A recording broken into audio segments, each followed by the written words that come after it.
Your speaker loves you. My talk is going to be about another couple of organizations that probably, if you were investing, you wouldn't have gone for.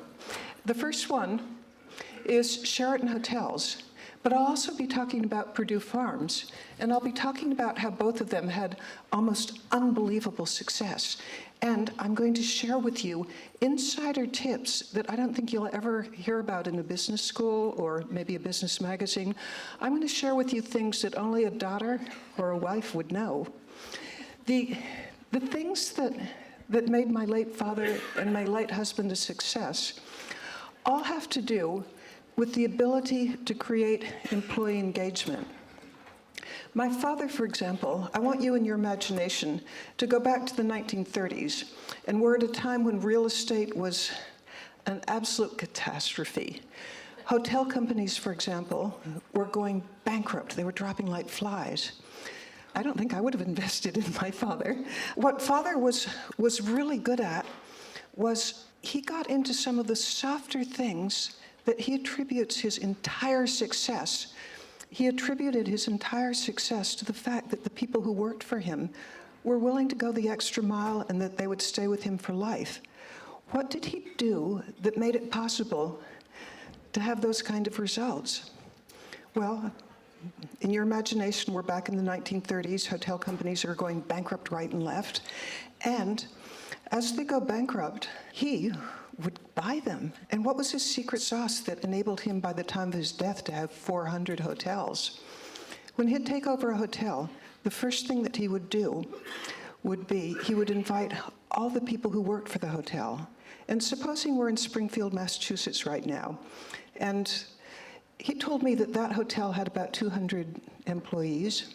We're talking 1934.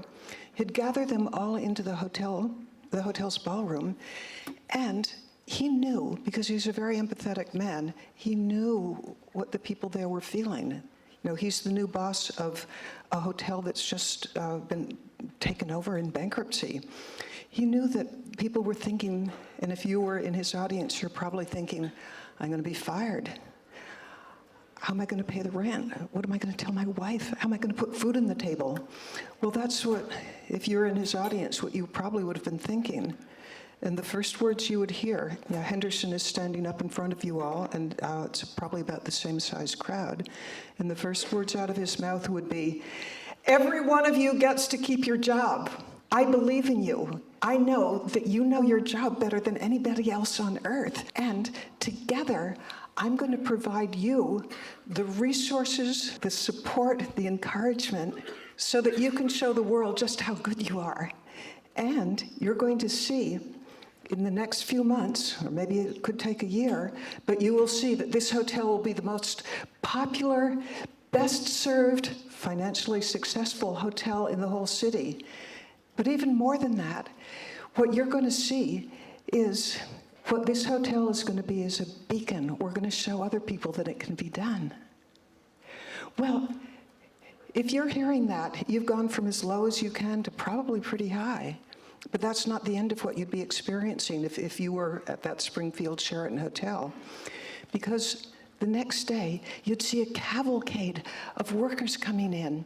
There are plumbers, electricians, decorators, and they're all marching towards a part of the hotel that the public will never see. You notice that instead of going to the public rooms where they're first spending their time and my father's money, where they're first spending their efforts was on improving and refurbishing the employee dining rooms, the employee lockers, the employee showers, the rickety old elevators.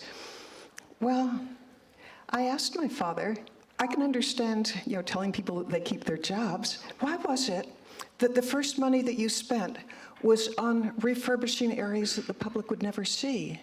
And Father said that one of the great success tips that I eagerly share with every one of you is a leader's job is give people a better vision of themselves. When you give people a better vision of themselves, they transcend themselves.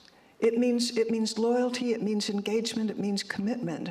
And he also said that when he was standing up in front of his new employees, he could get them to do what he wanted. And one of the ways was intimidation.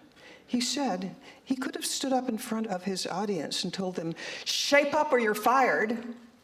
But he said intimidation is always a bad approach, because intimidation means that you can get compliance, but it's going to be grudging. They're going to do it, as little effort as they can not to get fired. Not a good approach. Another one was bribery. He said, I could have stood up in front of them and say, hey, you do a good job and you're going to get raises, you're going to get bonuses. He said that's always a poor approach to getting agreement, because he said it's too transactional. It means that you have to give them bigger and bigger bonuses as time goes on. It's a bad approach. Instead, what he believed in was, and if anybody's taking notes, here's the time to take notes. His vision was inspire, don't require. Inspire, don't require. And a leader's job is giving people a better vision of themselves. Thank you. Thank you.